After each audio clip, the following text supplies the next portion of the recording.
What's on with April Neal? It's time for our check-in to find out all the must-watch things that are coming up. And 'tis the season for that, right, April? Absolutely. There's so much great TV in the pipeline and on TV right now. Yes, and great with the weather shifting too, I mean, it's that time of year that beckons you to curl up on a couch. Yeah, we're watching more of it. We're you know, it's coming into that season where we, you know, the TV and the fire and everything. Yes. Nice. All the comfort feels. All right, so what should we be sitting down with our blanket and our cup of hot cocoa and soup or whatever the beverage is that you want? Well, get you all comfy. There's three shows that are coming that I wanted to mention before, and we can talk at the end about some shows that are on right now that are fantastic. But Somebody Somewhere on HBO, it streams on Max.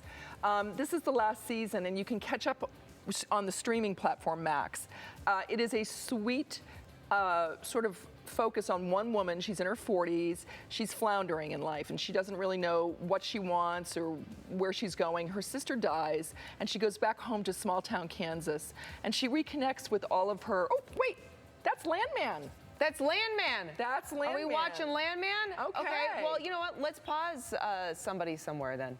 Yeah, well, that's John Hamm and Demi Moore. Okay, Landman is amazing. I've seen the pilot. That's Taylor Sheridan, Yellowstone's new drama, and it stars Billy Bob Thornton, and it is so good. He plays Tommy Norris. He is sort of like an oil field worker that's been elevated as an interlocker between mineral rights people and the oil company. So he's like the middleman between the suits and the people that own the land that have the mineral rights, and it is so good. It is absolutely gripping. I loved it. Michelle Randolph, who plays his daughter, was in 1923, another Taylor Sheridan wonderful series. Got it. So Demi is a very rich oil tycoon's wife, and John Hamm is one of the suits at the oil company. Yes. I cannot rave enough about Landman. I was going to say, the casting is perfect. Billy Bob Thornton, I mean, he just totally fits that role. The same thing with John Hamm, thing with Demi.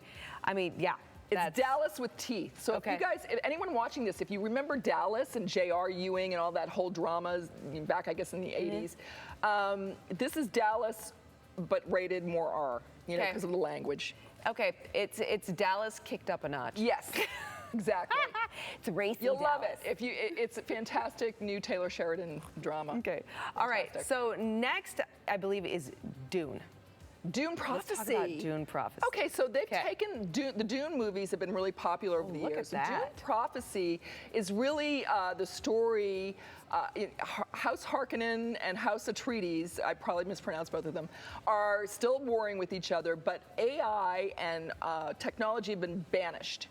And the sisterhood rises, and they are sort of like the keepers of humanity, sort of like real life. And anyway, so the sisters are taking care. It's a really interesting look at how technology and artificial intelligence was rejected by their society, but what fills the void. Okay. It's a really well done. If you like science fiction, I cannot rave about that one enough. The production value is Dune insane. in itself has such a cult following, right? Yes. I mean, in generational. But you don't have to know about either one of the movies. You know, you can kind of just get in and start watching it, and you'll understand the story. It's not something like, I've never watched a Dune movie. You'll love it. And the casting is really interesting. They've got some good character actors in it. You'll love it. I love the imagery too that we just saw, like that stark red against like the kind of gray white, and very then that cinematic. Beautiful, very cinematic, yes, and that beautiful image that we shown of like woman in some kind of traditional dress from Dune right there. I mean, look at her eyes. That's amazing looking. The costuming is bananas. But you know what, April? Let's take it back to where we began. Okay, where we began. Okay, so this is a quiet, just heart-filled, small dramedy about a woman named Sam, who's played by Bridget Everett. She's the lady there on the left. She has to return to take care of her parents in small town Kansas from LA, and she's kind of drifting and aimless. She's in her 40s. She doesn't know where she's going or what she wants to do, and she's stuck in her own life. And she reconnects. That's Joel sitting next to her. That's her best friend from high school. Well, they reconnect, and then she's letting down her guard. She's finding her friends again, and she's finding her people again, and what she needs to do. Now, what's interesting about this series, this is the last season of it. You can catch up on Max. It's a very emotionally rewarding watch. The actor that plays her father actually died in the second season during it. So the grieving is real. The situations are real for a lot of people dealing with aging parents. I was going to say there's a lot misdirected in life. There's a lot of connectivity in that one, right? Yeah, it's kind of like taking sweet, real life sweet, and just writing a script to it.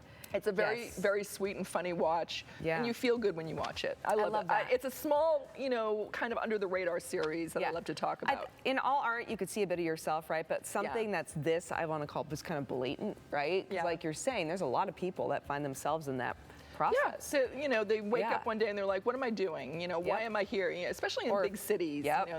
So she, that small town pull. It's just so well done, and I'm sad that it's ending, but all things come to an end. Right now, you did that amazing interview with Jesse L. Martin on The Irrational. That was fantastic. The Irrational is such a great he's so watch. Amazing. I did a recent interview with Arlen Escapada from Found. Found is another great NBC series, and it's about victims, people that are abducted, that don't normally make the headlines, people of color, missing and indigenous women, Indian women. It's sort of like the people that don't make the headlines, and there's this agency that he works at. And what's it called? It's called Found. Found. And where do we watch that? That's on NBC. NBC. Right. Best place. Yeah, the same. I think it's the same night as The Irrational. Okay. And then there's on CBS. Matlock is killing it. Kathy Bates is so good as Matlock, and I am just loving it. So much for people to watch, April, but they can also read some exclusive articles as well at the idaho-today landing page at ktvb.com on some of the stuff we don't even talk about here on the show, and we don't even air here. So April is killing that and knocking that out for you. So if you want to learn more about what to watch and when, make sure you go to the idaho-today landing page at ktvb.com. April, thank you, my friend. Thanks for having me. A lot more to talk about coming down the road. We'll be right back.